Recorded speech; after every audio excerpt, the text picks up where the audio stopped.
नमस्कार, आपका स्वागत है बिहार समाचार में। तो आया जनता दिन भर की छोटी और बड़ी खबरें पूरी तरह विस्तार। उससे पहले एक नज़र हेडलाइन पे डाल लेते हैं। तो आपको बता दें, बहुत बड़ी खबर निकल के आ रही है।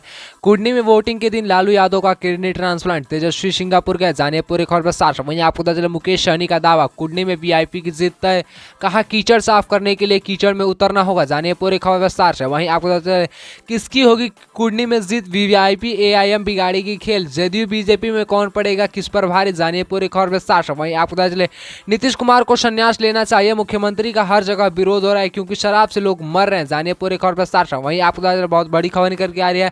लालटेन और कमल के बीच डोल रहे हैं नीतीश कुमार, प्रशांत किशोर ने सीएम पर कसा तंज, खुद को बताया बिहार का बेटा, जानिए पूरी खबर विस्तार से। तो चैनल पर नए और चैनल को अब तक सब्सक्राइब नहीं किया तो चैनल को सब्सक्राइब कर वीडियो को लाइक कर, वीडियो में आखिरी तक बनेगा। तो आपको बता दें, बहुत बड़ी खबर निकल के आ रही है।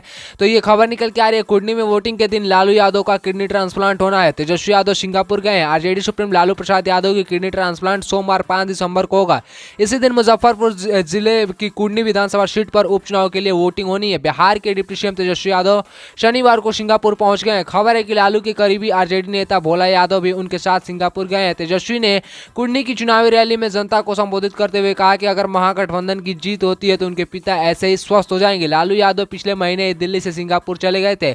उनकी पत्नी राबड़ी देवी और बड़ी बेटी मीशा भारती पहले दिन से ही उनके साथ है। सिंगापुर के अस्पताल में लालू के किडनी ट्रांसप्लांट की तैयारी शुरू भी हो गई है। उनकी दूसरी बेटी रोहिणी आचार्य ने अपनी किडनी दे रही है। बता दें, लालू यादव पिछले लंबे समय से बीमार है। वे किडनी समेत कई समस्याओं से जूझ रहे हैं। लंबे समय तक उनका दिल्ली का अस्पतालों में इलाज चलता रहा है। इसके बाद से सितंबर से वे सिंगापुर गए थे, जहां डॉक्टरों ने उनकी किडनी ट्रांसप्लांट कराने की सलाह दी है। बताया जा रहा है कि लालू यादव का ऑपरेशन सफल होने के बाद ही वे कुछ दिन अस्पताल में ही डॉक्टरों की निगरानी में रहेंगे। रोहिणी का घर सिंगापुर में है। अस्पताल से छुट्टी मिलने के बाद लालू को वहां लाया जाएगा। इसके बाद करीब 1 महीने तक वे आराम करेंगे। उसके बाद पूरी तरह स्वस्थ होकर भारत लौटेंगे। जी हाँ दोस्तों, तो आप लोग सबसे बड़ी खबर निकल के आई सामने।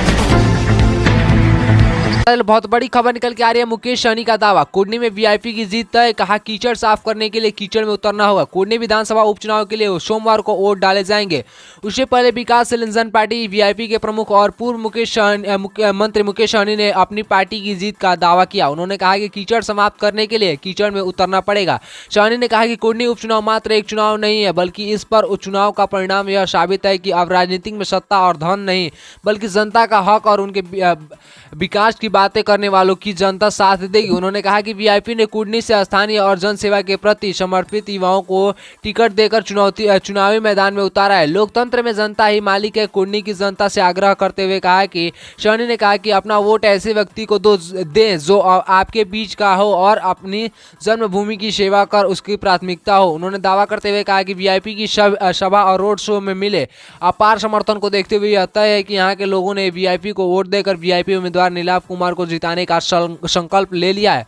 अब बस चुनाव परिणाम का इंतजार है। सहनी ने लोगों से आह्वान करते हुए कहा है कि आज बिहार को बदलने की जरूरत है। बिहार के लोग अन्य राज्यों में मजदूरी करने के लिए नहीं जाने पड़े। इस परंपरा को बदलने के लिए हम सबको बिहार के बदलाव की शुरुआत करनी होगी, तभी नए बिहार का निर्माण होगा। जी हाँ दोस्तों, तो आप तक सबसे बड़ी खबर निकल के आई सामने।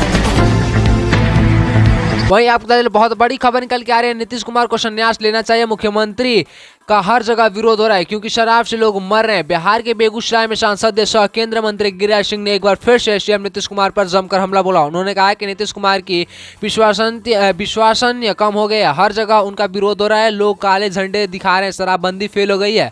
हर जगह लोग जहरीली शराब पीकर मर रहे हैं, लेकिन तभी भी नीतीश कहते हैं कि उनका काम बोलता है। गिरिराज सिंह ने कहा कि उनको अब राजनीतिक से संन्यास लेना चाहिए। उन्होंने कहा कि सीएम कहते हैं कि काम बोलता है, लेकिन आज सीएम को स्वयं अपने अंदर झांकना चाहिए कि उनकी विश्वसनीय कम हो गई है। गिरिराज सिंह ने शराबबंदी नीति पर पूर्ण विचार करने की सलाह देते हुए कहा कि शराब नीति पर विचार करें। शराब तो बिहार में भगवान हो गया है। आपकी शराब नीति फेल हो गई है। गिरिराज सिंह ने कहा कि कुडनी में पता चल जाएगा कि काम बोल रहा है और या कुछ और बोल रहा है। तो इस बार आपका क्या विचार है, इस पर कमेंट में हमें जरूर बताइएगा। तो अब तक सबसे बड़ी खबर निकल के आई शाम में।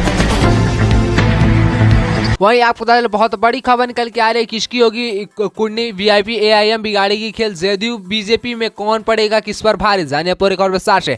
कुंडली उपचुनाव में हर सियासी दल ने चुनाव प्रचार में पूरी ताकत झोंक दी है। शनिवार को कुंडली में चुनाव प्रचार थम गया है। अब 5 दिसंबर को मतदान है और 8 दिसंबर को कुंडली की किस्मत का फैसला हो जाएगा। वैसे तो इस सीट पर सीधा टक्कर जदयू और बीजेपी के बीच है, लेकिन जातीय समीकरण को सभी दलों ने साधने की कोशिश की है। जातीय समीकरण को साधने की बात करें तो महागठबंधन आगे है। करीब 40,000 मतदाता कुशवाहा जाति के हैं।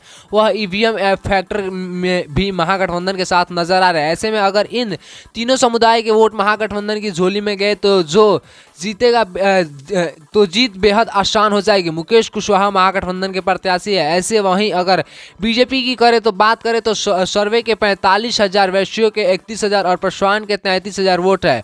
50% वोट भी भाजपा को मिले तो उस पर बढ़त मिलेगी, लेकिन सहनी के 20,000 और भूमिहार के 18,000 वोट में अगर सेंधमारी हुई तो और यहाँ वोट वीआईपी के खाते में गए तो बीजेपी पिछड़ सकती है। बीजेपी के केदार गुप्ता अपना प्रत्याशी बनाया है। वहीं आपको बता दें कुंडली सीट पर मुसलमान मतदाताओं की संख्या भी लगभग 22,000 के आसपास है, जिस पर असमुद्दीन ओवैसी की पार्टी एआईएम के उम्मीदवार जिला परिषद मुर्तुजा अंसारी को प्रत्याशी के तौर पर उतारा गया। अगर मुसलमान के वोट बैंक में सेंध लग जाती है तो सीधा नुकसान महागठबंधन को होगा। इसके अलावा कोयरी और कुर्मी जाति के लोग अच्छी खासी संख्या में मौजूद है।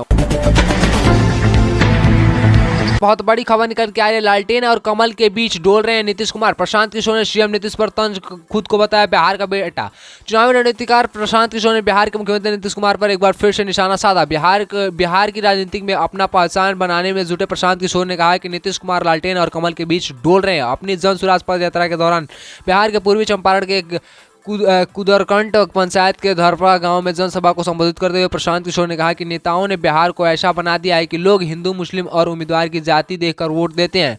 मतदाता आज भी शिक्षा, स्वास्थ्य, रोजगार, बेहतर भविष्य के लिए वोट नहीं देते। प्रशांत किशोर ने आगे कहा कि नीतीश कुमार लालटेन और कमल के बीच लटके हुए। नीतीश का कोई एक निर्णय नहीं होता है, वे कभी लालटेन राजद तो कभी कमल भाजपा की ओर झुकाव बनाते रहते। प्रशांत किशोर ने कहा कि हम आपके बेटे हैं, आप इस बेटे पर विश्वास कीजिए। हम बिहार को विकसित राज्य बनाने का अपना लेकर आपके साथ आए हैं। जी हाँ दोस्तों, तो आप तक सबसे बड़ी खबर शाम तो आज को इतना ही। अगर वीडियो से वीडियो को लाइक करें, सब्सक्राइब करें, बने तमाम ऐसे महत्वपूर्ण खबर जानने के लिए। प्यार से जय हिंद, जय भारत।